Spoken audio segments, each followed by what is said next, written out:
यदि आपको यहाँ पर आलोक इंडस्ट्रीज का रिजल्ट जमा नहीं और तुम इन्वेस्ट करने का यहाँ पर सोच रहे हो गिरावट में, या फिर तुम इसमें एग्जिट करने का सोच रहे हो only because of the results were consolidating and हमें यहाँ पर लॉस में देखने मिला, मतलब लॉस में तो नहीं कह सकते लेकिन थोड़ा सा डाउन देखने मिला, लेकिन तुम अगर इसको अच्छे साइड से देखोगे, 3 चीज़ें बताऊंगा, तीनों चीज़ें बहुत काम की होगी। वीडियो बहुत ही छोटी होगी। RSI दिख रहा है हमें 40 पर, ठीक है, तो RSI का क्या लेवल हुआ ना, आप एक बार फंडा बताओ आपको। एकदम ऊपर से 80 से गिर के नीचे आया 40 पर, 30 पर, ओके 30 पर आया, फिर बाउंस बैक दिया और 40 पर चले गया। अब 30 से 40 पर क्यों गया, यहाँ पर देख लो, यहाँ पर एक बाउंस बैक जो हमें देखने मिला है ना, यहाँ पर 1 महीने के चार्ट पैटर्न में, यहाँ पर बीच में, तभी है ना ये RSI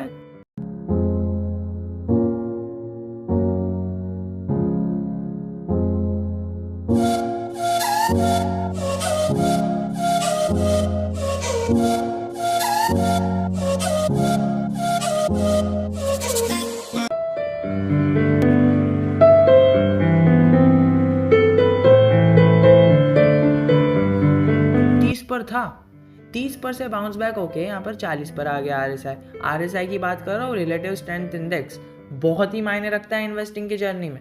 ओके, वैसे तो हम वैल्यू इन्वेस्टर है, बट स्टिल एक एंट्रेंस और एग्जिट लेने का टाइम तो पता होना चाहिए ना, एंट्रेंस कभी लेनी चाहिए। यहाँ पर देख सकते हो तुम, यहाँ पर अपवर्ड मूवमेंट कितनी आई पता है, 7% की मूवमेंट आई जब RSI 30 पर पहुँच गया। अब मैं ये नहीं कह रहा कि RSI बहुत ही छोटा है, बहुत ही कम है, मतलब अभी बहुत का स्टॉक कम हो चुका है, करेक्ट हो चुका है, अब ऊपर जाएगा। मैं तुम्हें सीधा सीधा ये चीज़ कह रहा हूँ कि RSI यहाँ पर नीचे है, तो ऐसा नहीं कि ऊपर जाके नीचे आता है और नीचे जाके ऊपर आता है, ऐसा नहीं होता है, वो कंसोलिडेट भी तो करता है ना।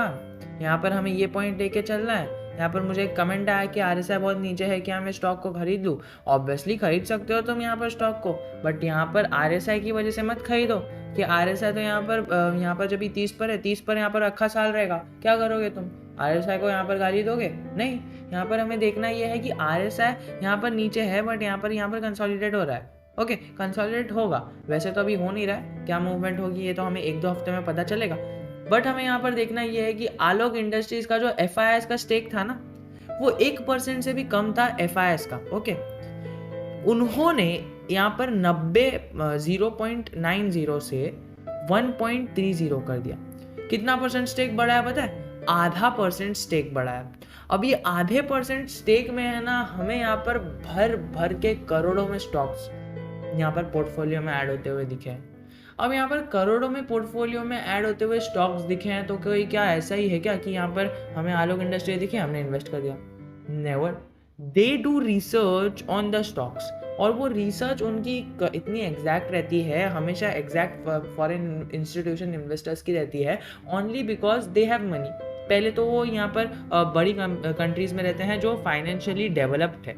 ओके, और हम यहाँ पर डेवलपिंग नेशन में है, जिसका फ़ायदा हमें उठाना है कि अभी हमारी इकोनॉमी बहुत ही नीचे है, अभी बहुत लंबी जर्नी तय करनी है। अब US का स्टॉक मार्केट बहुत स्लो गति से ऊपर जाता है, क्योंकि उन्हें पता है कि वो टॉप मोस्ट सीमा पर बैठे हैं, बट हमारे इंडिया के मार्केट में बहुत पोटेंशियल है भाई, बहुत ऊपर जा सकता है स्टॉक, बहुत ऊपर जा सकता है, बहुत ऊपर, आसमानियों की ऊंचाइयों को छू सकता है। ये अभी तक छुआ नहीं है, तो अभी हमें नीचे पर स्टॉक मिल रहे हैं। तो इसीलिए फॉरेन इन्वेस्टर्स क्या करते हैं, बाहर से है ना इंडिया में इन्वेस्ट करते हैं, क्योंकि उन्हें यहाँ पर अपॉर्चुनिटी दिखती है। पहली बात तो यहाँ पर उनका जो प्राइस रहती है वो सस्ती रहती है।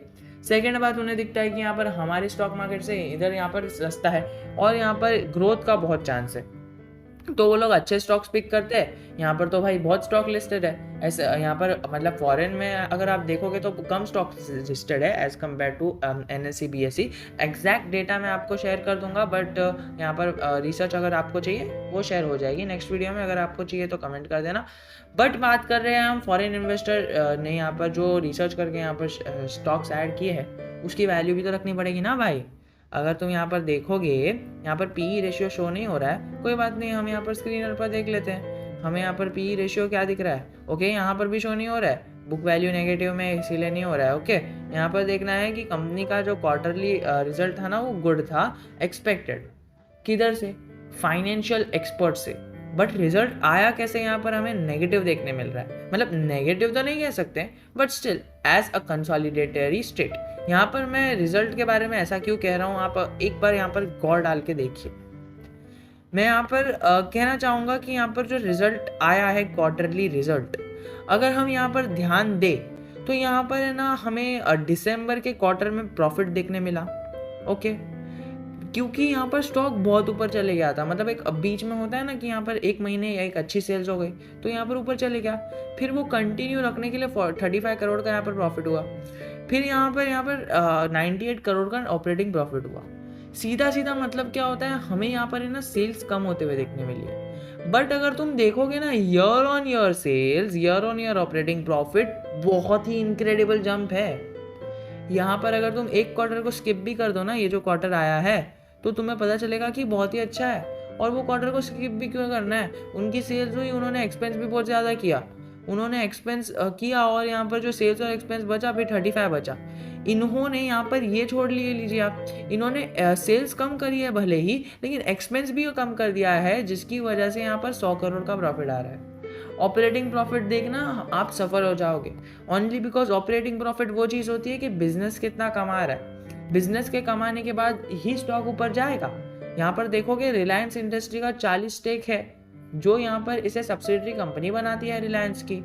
कॉन्स की बात करें तो कॉन्स यहाँ पर कुछ नहीं है, डेट फ्री तो कंपनी ऑब्वियसली है ही, अपने सेक्टर की मार्केट लीडर है भैया। यहाँ पर हमें देखना यह है कि RSI नीचे ऑब्वियसली आ गया है, बट उससे देख कर हमें इन्वेस्टमेंट नहीं करनी है। अगर तुम इस स्टॉक में ना 2 से 3 क्वार्टर के लिए हो, होल्ड कर लो, बट अगर तुम यहाँ पर 6 महीने से कम के लिए हो ना स्टॉक में, तो यहाँ पर मैं आपको कुछ गारंटी नहीं दे सकता हूँ। वैसे तो यहाँ पर दो क्वार्टर और 6 महीने से ज़्यादा की गारंटी भी नहीं दे सकता हूँ मैं, बट एक आपको सीन बता रहा हूँ कि यस, ये ऐसा भी हो सकता है कि 6 महीने तक यहाँ पर ये कंसोलिडेट करे, या फिर ये अगले क्वार्टर के रिजल्ट तक कंसोलिडेट करे। तो अगर आपके अंदर पोटेंशियल है इसको होल्ड करके चलने का, तो ज़रूर you can go for it, because nobody knows कि यहाँ पर ये स्टॉक की लास्ट नेगेटिव मोमेंट है या फिर स्टॉक इधर से और नीचे जाएगा। किसी भी नहीं पता होता है कि ये इसकी स्टॉक की लास्ट मतलब एकदम लोएस्ट लिमिट है, 52 वीक लो है, मतलब इधर से स्टॉक ऊपर चले जाएगा, किसी को नहीं पता होता है। इसीलिए तो हम लमसम इन्वेस्ट करते हैं। 5 साल की बात करें तो किसको पता था कि यहाँ पर 4 रुपये 35 पैसे इसकी लोएस्ट लिमिट रहेगी, 4 रुपये 30 पैसे, किसी को नहीं पता था। मुझे पता होता तो मैं ले लेता, आपको पता होता तो आप ले लेते ना। यहाँ पर 50 और यहाँ पर 53 रुपीज़ का यहाँ पर जो हाईएस्ट था, आप 53 रुपीज़ पर बेच देते। क्यों नहीं बेचा, है ना? क्योंकि किसी को पता नहीं रहता है, एंड जो यहाँ पर दावा करता है ना वो झूठ कह रहा है, क्योंकि यहाँ पर किसी को नहीं पता रहता है। तो यही कहना चाहूँगा कि अगर फ्रेश एंट्री लेनी है तो ज़रूर लीजिए, लेकिन होल्ड करना आना चाहिए। और अगर प्रॉफिट बुक करना है तो यहाँ पर फॉरेन इन्वेस्टर्स की है ना जो इन्वेस्टमेंट है वो देख के एग्जिट ले लेना और प्लान बना लेना।